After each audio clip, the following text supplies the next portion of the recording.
ଜଗନ୍ନାଥଙ୍କର प्रथम भाग वीडियो आपण देखुछन्ती।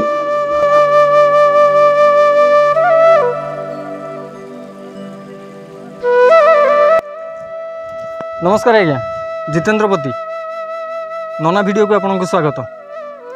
आज नुआ एक मंदिर मो पछपटे आप देखिपुर केन्द्रापड़ा जिला आली ब्लॉक अंतर्गत देमाल ग्राम आम अच्छू।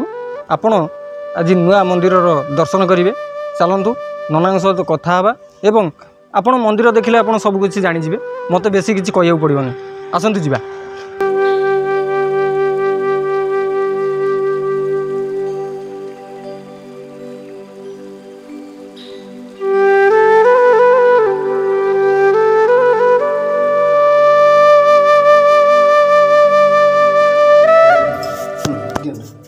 ओम ध्याये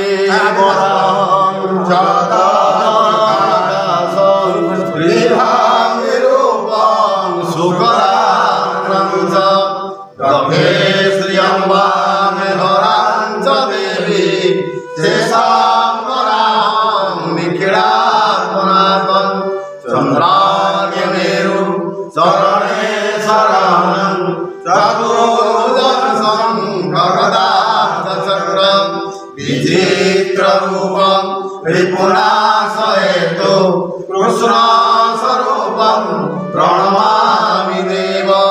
कृष्ण स्वरूपं प्रणमामि देव। कृष्ण स्वरूपं प्रणमामि देव।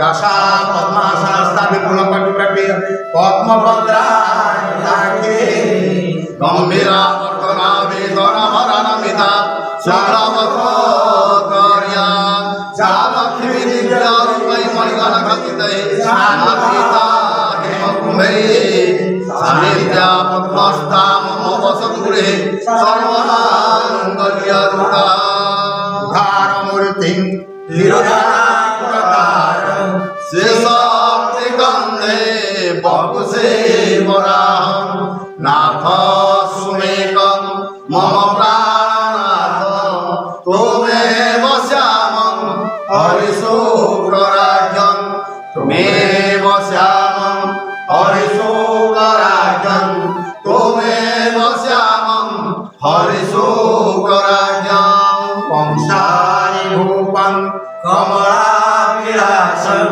हास्यास्त्रनास्तं दिवाप्रवरं स्कन्धशिवासि शुभदामराङ्गी लक्ष्मी वराहं सततं नमामि। लक्ष्मी वराहं सततं नमामि। लक्ष्मी वराहं सततं नमामि। बराहजीव मंदिर आपण मैंने दर्शन करुँच। एबे आमे विज्ञ पंडित माने अछंती तांको सहित किसी आलोचना करिबा, मंदिर विषय किसी जानिबा एवं मंदिर रीतिनीति विषय किसी बुझिकी आमे परिदर्शन करिबा। ब्राह्मण मान सहित पंडित मान सहित आमे परिदर्शन करी आपण मानकु जणेबी ये मंदिर रीतिनीति विषय। आसंतु पंडित मान सहित कथा हेबा। तबे आपण कहिबे आम मंदिर प्रतिष्ठित केबे? लक्ष्मी बराह मंदिर आमर ये हूँ 600 वर्षर मंदिर। इठी आईर राजा नित्य नैमित्तिक राजबाटू देवार्चन सारी बैतरणी कूल दशाधनुष घाट सेपटे जो मंदिर अच्छी बराह मंदिर, से मंदिर में लक्ष्मी बराह, यज्ञ बराह, श्वेत बराह तीन बराह मूर्ति पूजा पाती। एवं आईर राजा दैनंदिन बराह दर्शन कले ये मणि हुए राजबाटी आम मणि हुए राजबाटी एवं दैनंदिन एभली करने सत्वे महाप्रभु प्रजांकर मन कथा जानले कि झड़ कि वर्षा कि तोफान जहाँ हेले दैनंदिन जीवे बरहानाथ दर्शन कर चणादक पाई आसिले राजबाटी आसी मणि हुए।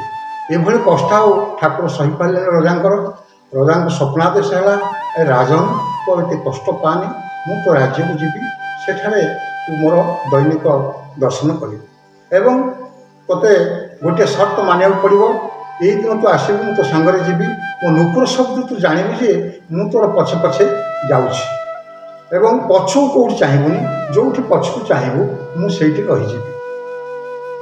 स्वप्नादेश ठाकुर को निर्देश है प्रजा से दिन अति विभलित हो ସକାଳୁ ଘୋଡ଼ାରେ ଚଢ଼ି ଯେତେବେଳେ ଯାଇ ଯାଜପୁର ଦଶାଧର ଘାଟ ପାଖରେ ପହଞ୍ଚିଲେ, ଠାକୁରଙ୍କୁ ଦର୍ଶନ କରି ସ୍ୱାଗତ ପାଇସାରିଲା ପରେ କାହାକୁ କିଛି ନ କହି ସିଧା ଚାଲିଲେ। ସେତେବେଳେ ନୂପୁରର ଝଙ୍କାର ବିଭଳି ରଜାଙ୍କୁ ବିଭଳିତ କରିଲା। ରଜା ବିଭଳିତ ହୋଇ ଆଗେ ଆଗେ ଚାଲିଥାନ୍ତି। ତେବେ ରଜା ସ୍ୱପ୍ନାଦେଶ ପାଇଁ କ'ଣ କଲେ ଜାଣିବା ଆଗ ଭିଡ଼ିଓରେ। ଏବେ ରହିଲେ ଆଜ୍ଞା, ନମସ୍କାର।